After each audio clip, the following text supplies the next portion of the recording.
कुंभकर्ण वध की कथा।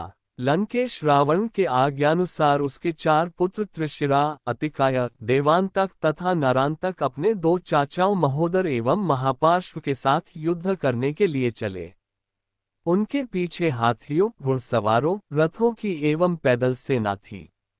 युद्धभूमि में उनका सामना करने के लिए वानरों की अपार सेना पत्थरों, शिलाओं तथा बड़े बड़े वृक्षों को लिए तैयार खड़ी थी। राक्षस सेना को देखते ही उन्होंने भयंकर गर्जना की और वे शत्रुओं पर टूट पड़ी। वानरों के पत्थरों एवं वृक्षों द्वारा किए जाने वाले आक्रमण के प्रत्युत्तर में राक्षस बाणों, लौह मुद्गरों तथा अन्य शस्त्रों से वार करने लगे। इस भयंकर युद्ध के परिणाम स्वरूप थोड़ी ही देर में संपूर्ण रणभूमि रक्त रंजित हो गई। राक्षस सेनानायकों ने इतनी भीषण मारकाट मचाई कि चारों ओर वानरों के हताहत शरीर दिखाई देने लगे। राक्षस सैनिकों की भी ऐसी ही दशा थी। उनके घायल शरीर वानरों के शरीरों के साथ मिलकर एक विभत्स दृश्य उत्पन्न कर रहे थे। जिनके अस्त्र शस्त्र समाप्त हो जाते थे या नष्ट हो जाते थे, वे परस्पर भिड़कर लात घूंसों का प्रयोग करने लगते थे। राक्षस वानरों की पूंछ पकड़कर उन्हीं से अन्य वानरों को मारते थे तो वानर राक्षसों की टांगें पकड़कर उन्हें घमाते हुए अन्य राक्षसों पर वार करते थे। उस समय दोनों दल के पराक्रमी सैनिक निर्भय होकर शत्रुओं का विनाश करने में जुटे हुए थे। जब वानर सेनानायकों ने राक्षसों को भारी संख्या में मार डाला तो रावण के पुत्र नरांतक ने क्रोध में भरकर अपने रणकौशल का प्रदर्शन करते हुए थोड़ी ही देर में सहस्त्रों वानरों को मार गिराया। इससे वानर सेना में हाहाकार मच गया। ये हाहाकार सुन अंगद ने क्रोधित होकर नरांतक को ललकारा।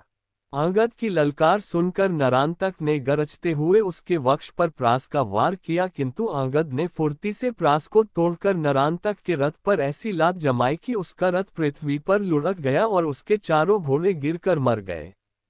नरांतक रथ से कूद पड़ा और अंगद के सिर पर घूंसे ही घूंसे बरसाने लगा।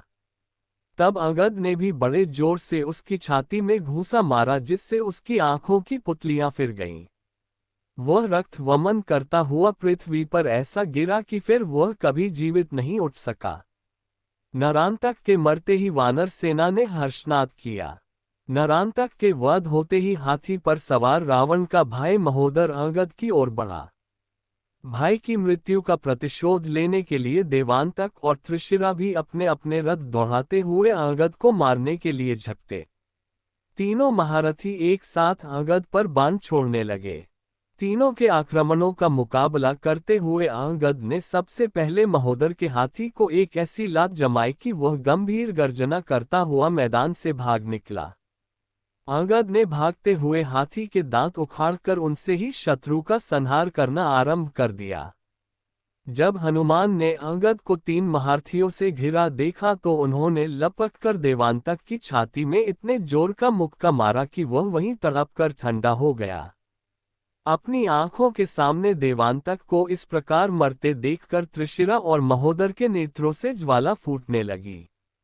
उन दोनों ने भयंकर बाणों की मार से अंगद, हनुमान सहित अनेक सेनानायकों को व्याकुल कर दिया। नील ने अपने वीरों को इस प्रकार घायल होते देख किलकिलाकर एक बहुत भारी शिलाखंड उखाड़ा। फिर उसे महोदर के सिर पर दे मारा। उसके नीचे महोदर पिसकर मर गया। इसके मरने पर त्रिशिरा ने वानर सेना पर एक साथ अनेक बाण छोड़े, किंतु इस समय वानर सेना का साहस बढ़ा हुआ था और नरांतक, देवांतक तथा महोदर जैसे सेनापतियों के मारे जाने के कारण राक्षस सेना के पैर उखड़ने लगे थे। अवसर पाकर हनुमान ने कूदकर त्रिशिरा का सिर धड़ से अलग कर दिया। इस प्रकार 4 महारथियों के मारे जाने पर महापार्श्व ने क्रोध से उन्मत्त होकर लोहे की भारी गदा से वानरों पर वार करना आरंभ कर दिया। देखते ही देखते 20 वानर उसकी क्रोधाग्नि में जलकर स्वाहा हो गए। उस समय उसकी रक्तरंजित गदा प्रलयंकर अग्नि की भांति वानरों को अपना ग्रास बना रही थी। इस पर ऋषभ नामक तेजस्वी वानर योद्धा ने क्रोध होकर महापार्श्व को बड़ी जोर से लात मारी। उस आघात को न सह सकने के कारण महापार्श्व पृथ्वी पर गिर पड़ा। उसके गिरते ही वानर सेना ने चारों ओर से उसे घेर कर उसका शरीर नखों और दांतों से फाड़ डाला, जिससे वह तड़प तड़प कर मर गया। इन पांचों महारथियों की मृत्यु से सेनापति अतिकाय को बड़ा क्रोध और क्षोभ हुआ। वह अपना विशाल रथ लेकर वानर सेना में घुस आया। उसे अपने बल पर बड़ा गर्व था, क्योंकि वह अनेक बार देवताओं और दानवों को लोहे के चने चबवा चुका था। उसके भयंकर संहार से त्रस्त वानर सैनिक त्राही त्राही करते हुए रामचंद्र जी के पास पहुंचे। उसके विराट रूप और अद्भुत रणकौशल को देखकर उन्होंने विभीषण से पूछा, हे विभीषण, ये पर्वताकार अद्भुत वीर सेनानी कौन है जो वानर सेना का प्रलयन कर विनाश कर रहा है? विभीषण ने बताया, ये रावण का पुत्र अतिकाय है। मंदोदरी इसकी माता है। साहस और पराक्रम में ये रावण से किसी भी प्रकार कम नहीं है। इसने अपनी तपस्या के बल पर दिव्य कवच तथा रथ प्राप्त किए हैं। सहस्त्रों बार इसने देवताओं और दानवों को परास्त किया है। इसलिए आप इसे मारने का शीघ्र ही उपाय करें, अन्यथा ये हमारी संपूर्ण सेना का विनाश कर देगा। इतने में वानर सेना में अभूतपूर्व मारकाट मचाता हुआ अतिकाय रामचंद्र जी के पास अपना रथ दौड़ाता आ पहुंचा और उनसे क्रोध तथा गर्वपूर्वक बोला, हे तुच्छ मनुष्यों, तुम दोनों भाई मेरे हाथों से क्यों इन बेचारे वानरों का नाश कराते हो? इन्हें मारने में न तो मेरा पराक्रम है और न मेरी कीर्ति ही है। इसलिए मैं तुमसे कहता हूं कि यदि तुम में युद्ध करने की क्षमता और साहस हो तो मेरे साथ युद्ध करो, अन्यथा लौट जाओ और वानर सेना से युद्ध बंद करने के लिए कह दो। अतिकाय के दर्प भरे इन वचनों को सुनकर लक्ष्मण बोले, अरे राक्षस, तू बढ़ चढ़ जितनी बातें बना रहा है उतना वीर तो तू दिखाई नहीं देता। तेरा सिर तेरे धड़ से मैं उसी प्रकार अलग कर दूंगा जिस प्रकार आंधी पके हुए ताड़ के फल को गिरा देती है। संभाल अपने अस्त्र शस्त्र और देख, मेरे बाण तेरे वक्ष का कैसे रक्तपान करते हैं। लक्ष्मण के ये कठोर वचन सुनकर अतिकाय ने क्रुद्ध हो एक जलता हुआ बाण उन पर छोड़ा।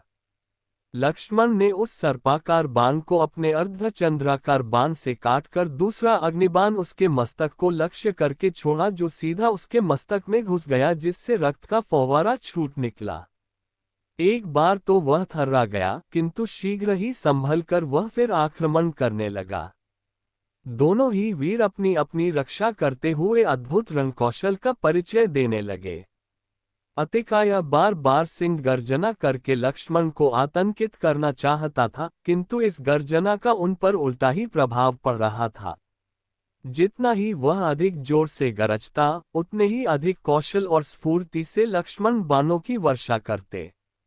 जब अतिकाय का हस्तलाघव क्षीण होता दिखाई नहीं दिया तो लक्ष्मण ने क्रुद्ध होकर उस पर ब्रह्मशक्ति छोड़ी।